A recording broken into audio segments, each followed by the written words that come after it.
David Clement, also known as the Critterman, has been educating children all about animals for decades now. He creates a fun environment for kids to learn all about little critters. And he's here with us today, hopefully with some furry ones, because if they're slimy, I'm out.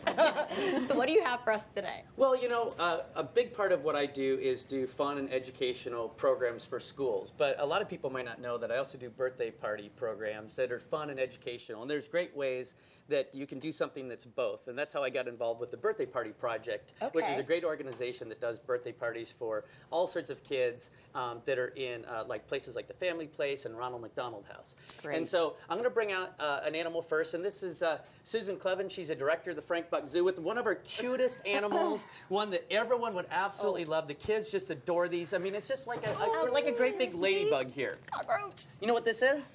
It's a roach. Yeah, you can actually pet them if you want to. They used to have those in the frat houses that I used to stay at. You had Madagascar hissing cockroaches in your frat? I what were you doing in a frat house? Wait a second.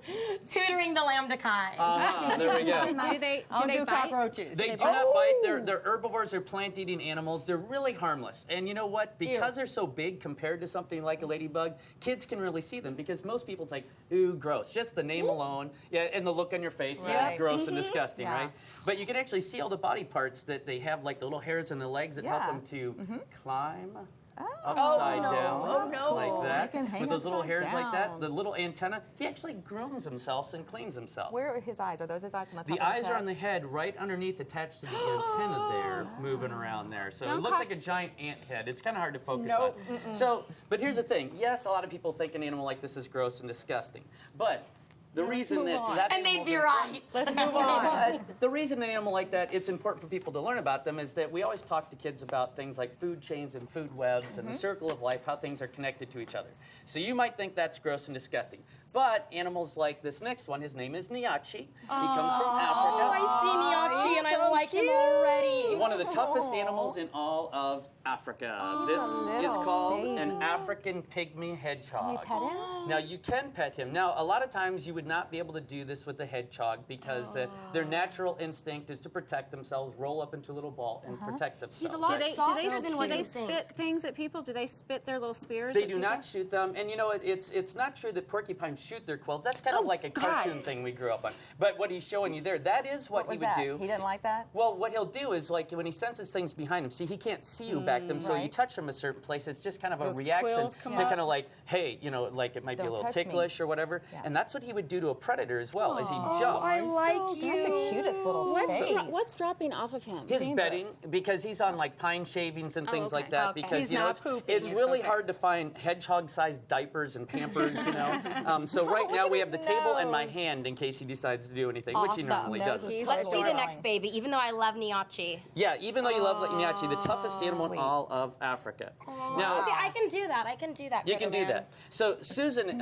from the Frank Buck Zoo, they do birthday parties up there, fun and educational as well. And she brought with a really cool friend of theirs from up at the zoo. His name is Prince Charming. Oh. Yes, and Prince Charming. Oh, look at We'll just roll this out. Let's just call this my just in case little thing here. Yeah. I don't let Susan scoot here in the middle here with Prince Charming. Slimy. Now, you know, every woman has her own inner princess, so which one of you wants to kiss him? This one. I'm kidding, really. I no. need a prince real bad, though. Well, She was getting ready to do it. Megan, I hate to break this to you. You could kiss Prince Charming a million times. That's as good as it gets. That's as good as it gets. Cute. But he's cute. Try it. Now, Why do their hands turn in? Prince well, Charming and I he's can love each just other kind of from afar. holding on to her there. This is called a marine toad in South America. Oh, it splashed! What? Got it on my suede shoes. Oh, well, don't worry. It's mostly water. You waterproof them anyway for when you're outside in the rain, right? No. No. Well, that's mostly water.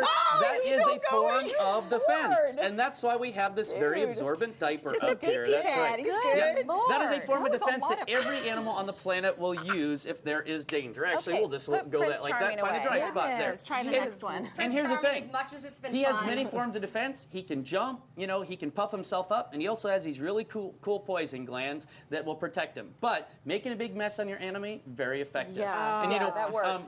we have a giant toad as well that we're going to be bringing out for the birthday party project. I'm doing programs for them all the month of January. And if you want to help support them, go to thebirthdaypartyproject.org. Great. Perfect. Thanks, Critterman. You're Thank you. awesome. And to make a reservation for your next event, head to his website, and that is thecritterman.com. Check out if he's available, and there's all of his information. Stay tuned for more broadcasts. He totally would.